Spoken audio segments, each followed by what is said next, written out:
Hop, endi qiymatlarni A bilan B bilan bog'lab olamiz. Sinuslar nima ekan shunda? Alba. Qaysi qat'iy A, hipotenuza S. A'dasi S. Kosinus alfa. Yopishgan qat'iy B. To'g'rimi? Yopishgan qutu alfa. Hipotenuza S. Tangens alfa. Qaysi qat'iy A, yopishgan qat'iy B. B taqsim A. Demak, sinusda tomonlari berilgan vaqtida burchakni topish uchun injinli formuladan foydalanamiz ekan. Boshqa shundan kelib chiqqanimiz, ya'ni shu tomonlarni topish uchun sinus kosinuslarni qiymatlarini xuddi shunday hisoblab keltirdik. Va biz endi sizlarga gradus qiymatlar yozib o'tib ketamiz endi shöyle. Şöyle yazayım ekin bunu. Cedveletip, cedveletler ketaramıyım. Kitaplarımızda cedvellerim var. 100% hemen bilişi gerek. 100%. Bunu bilmeseniz de dolmaydı. Sinüs 30 gradus, 0 gradusdan çekelim, 30 gradusdan çekelim, 60 gradusda, başka gradusda, başka var mı? Köp usulda işletsek buladı. Köpçülük mesela başka ustalar eylenen çizildi, eylenen 3'e 4'e bölerdi, sinüs 30, 45, 60 defalardı. En zor var ya, mesela yağlar. Şimdiden yağlar.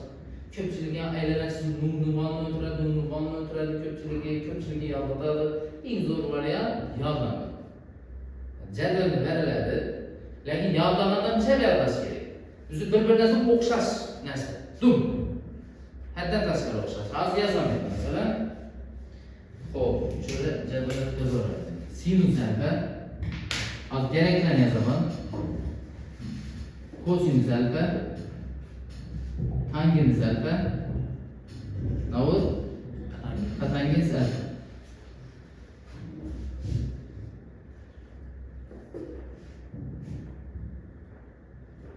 Nol gradus, 30, 45, 60,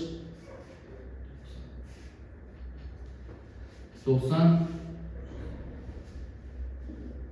120,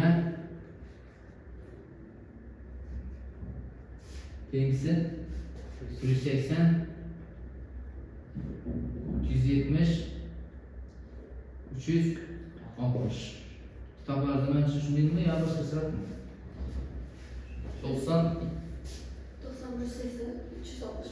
360 yok ekan, 270 var ekan. 120 yok ekan. 120 degani keltirib chiqarsa bo'ladi. 120 shartnomasi beradi. O'chirib qo'yarman 120 ni. Bu bizdan sog'liq beradi. Keltirib chiqaramiz bu narsaga. 120 degan narsa hech narsa emas.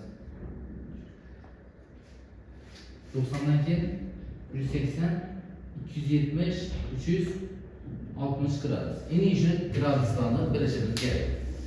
Gradus. Hop. Ya yazib qaramadik. Sinus 0, kosinus 1. Sinus 30 1 taqsim 2. Sinus 45 deydi. Yazası 2 taqsim 2, bundan 2 taqsim 2. Demek bunda yazası 3 taqsim 2, bunda 1 taqsim 2. 90'da sinus 90'da demek 1. Demek bunda kosinus bunda 0, bunda 100. Bunda ise 0.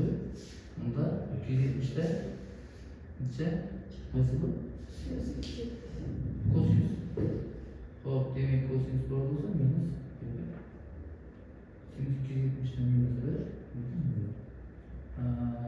360'da 1. Atak memnun olsan? Atak var mı?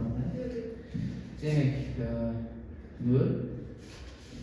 Tasmin hizası 3. Biber. Hizası 3.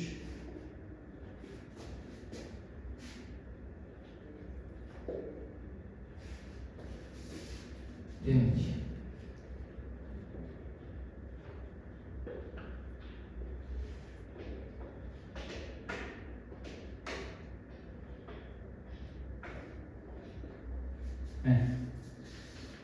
bu gradus kıymatları. Hop, şu gradus kıymatlarında buradan yana bir tushunchani aytib ketaman. trigonometriyani asosiy formulalardan biri. Ya'ni tangens alfa degan narsamiz bu sinus alfa taqsim kosinus alfa, tangens alfamiz esa kosinus alfa taqsim sinus alfaga teng. Buni tengligini yana ko'rsak bo'ladi.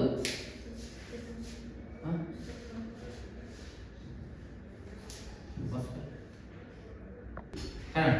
Tangens alfa sinus taqsim kosinus yana kelib chiqdi. Qarang. Tangens alfa nima bo'ladi? Qarsak katetni yopishgan katet, ya'ni a taqsim bo'lmadi. To'g'rimi? A taqsim buni hosil qilish uchun bizlar bunday qilamiz. Qarang. A taqsim bu deganimiz bizda sinus alfa taqsim kosinus alfa. Sinus alfa nima deymiz?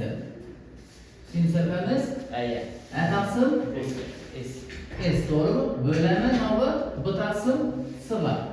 Bo'lsam a taqsim s ko'paygan s taqsim b. Bundan keladi a taqsim b. A taqsim b bizda nima bo'ladi? Nima a taqsim b? Tangens alfa. Demak, sinus kosinus bo'lsa nima keldi? Tangens alfa degan keldi. Tushundingizmi?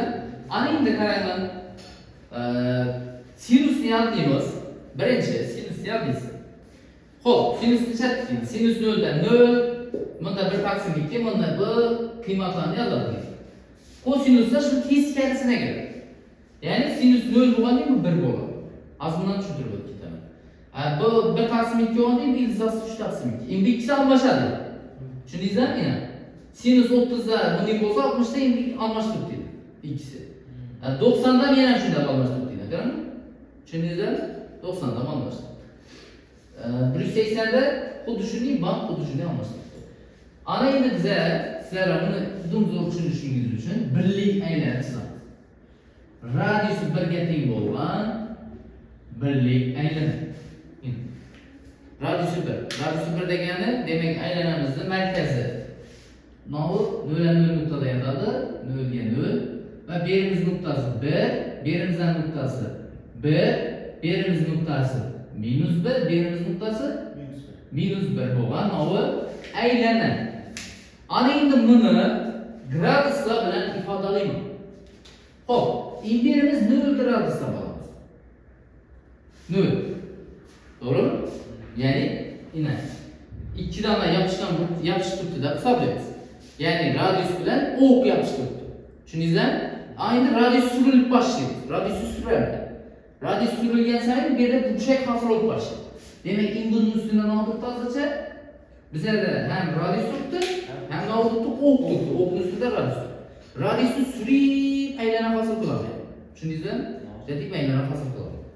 Ana endi shu yerda durgan vaqtida 0 gradus bo'ladi. Tushundingizmi? 0 gradus. Ana endi ko'tarildi. Shu yerga keldi, bu yerdan necha gradus bo'ldi endi? 90 gradus bo'ldi. Bu yerimiz necha gradus bo'ldi? 180 gradus bo'ldi. Bu yerimiz necha gradus bo'ldi? 270 gradus bo'ldi. Bu yerimiz yana 360. Demak, bir aylanib kelsa necha gradus ekan? Bir aylanib kelsa 360 graduslar bo'ladi ekan. Agar dikkina qolib ketsa, o'q bilan hisoblaganda 90 gradusni hosil qiladi ekan. Tushundingizmi? Bitti. Aylantirdim. 90, 180, 270, oxiri qachon ketgani? 360. Xuddi shuni siklni aylanib ketaveradi bu narsa. Tushundingizmi? Siklni aylanib ketadi. Ana endi shu yerda bir dona narsani tushunib olsangiz kerak. Demak, buni hammamiz tushunamiz ekan, yodlaymiz ekan. Shu o'qlarda biza sinus kosinuslarni bilishimiz kerak. Shu 4 dona nuqtada sinus noma'dan kosinus noma'danligini bilishimiz kerak. Xo'p. Demak, OY o'qi bizada sinus o'qi deb aytiladi.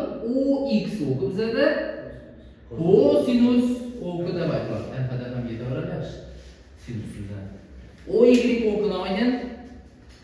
Sinus o'qi ekan. OX o'qi kosinus o'qi deb aytiladi. Demak, OX o'qida kosinusning qiymatlari aytilgan, OY o'qida sinusning qiymatlari aytilgan. Yodingizda qo'ying.